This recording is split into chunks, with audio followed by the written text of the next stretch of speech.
सिकंदर का भारत आक्रमण, जीत हार और अधूरी कहानी। इतिहास में कुछ नाम ऐसे होते हैं जो सिर्फ राजा नहीं होते बल्कि एक युग बन जाते हैं। ऐसे ही एक नाम है सिकंदर महान, जिसने कम उम्र में आधी दुनिया को जीतने का सपना देखा।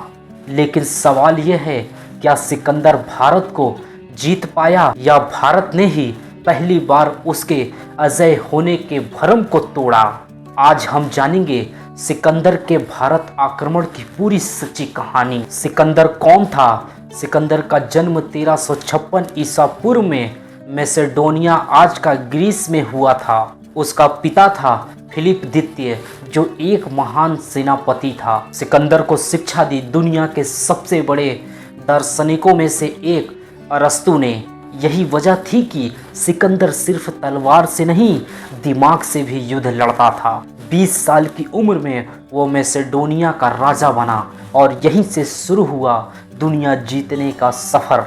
भारत आने से पहले सिकंदर जीत चुका था फारस, ईरान, मिस्र, अफगानिस्तान, मध्य एशिया। उसने फारसी सम्राट दारियस तृतीय को हराकर खुद को एशिया का सम्राट घोषित कर चुका था। लेकिन अब उसकी नज़र थी भारत पर, क्योंकि उस दौर में भारत को सोने की चिड़िया कहा जाता था। भारत पर आक्रमण 326 ईसा पूर्व में सिकंदर ने हिंदू कुश पर्वत पार किया। उस समय भारत एक रिक्त राष्ट्र नहीं था। यहाँ कई छोटे छोटे राज्य थे, जैसे तक्षशिला, पौरस का राजा, मगध साम्राज्य। यही भारत की सबसे बड़ी कमजोरी थी और सबसे बड़ी ताकत भी थी। भारत में प्रवेश करते ही सिकंदर का सामना हुआ तक्षशिला के राजा अंभी से। राजा अंभी ने बिना युद्ध के सिकंदर की अधीनता स्वीकार कर ली। उसे सेना दी, भोजन दिया, मार्गदर्शन दिया। इससे सिकंदर को भारत के अंदरूनी हालात समझने में काफ़ी मदद मिली। सिकंदर का सबसे बड़ा सामना हुआ राजा पोरस से, जो झेलम नदी के किनारे शासन करता था। युद्ध की शुरुआत प्रशिक्षित यूनानी सेना, दूसरी ओर पोरस की विशाल सेना और युद्ध हाथी। भारी बारिश और नदी के बावजूद सिकंदर ने चालाकी से रात में नदी पार की। यह युद्ध इतिहास के सबसे भयानक युद्धों में से एक था। हाथियों ने यूनानी सेना में तबाही मचा दी, लेकिन यूनानी घुड़सवार सेना बहुत संगठित थी। अंत में राजा पोरस घायल हुआ और पकड़ा गया। जब सिकंदर ने पोरस से पूछा, तुम्हारे साथ कैसा व्यवहार किया जाए? पोरस ने जवाब दिया, राजा के साथ राजा जैसा। यह सुनकर सिकंदर खुद प्रभावित हो गया। उसने न सिर्फ पोरस को उसका राज्य लौटाया, बल्कि उसे और बड़ा क्षेत्र सौंप दिया। यह घटना बताती है कि भारत में सिर्फ हार जीत नहीं, सम्मान और स्वाभिमान भी युद्ध का हिस्सा था। भारत में आगे क्यों नहीं बढ़ पाया सिकंदर?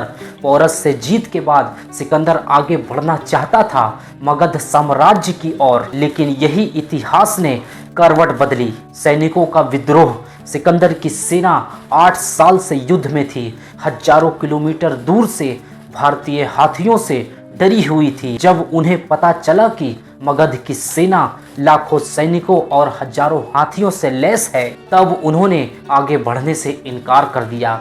यह पहली बार था जब सिकंदर की सेना ने उसे ना कहा था। वापसी और सिकंदर की मौत। मजबूर होकर सिकंदर को भारत से लौटना पड़ा। वापसी में रेगिस्तान, बीमारियां, विद्रोह, सबने उसकी सेना को तोड़ दिया। 323 ईसा पूर्व में महज 32 साल की उम्र में सिकंदर की मौत हो गई। उसका सपना था पूरी दुनिया जीतने का, अधूरा ही रह गया।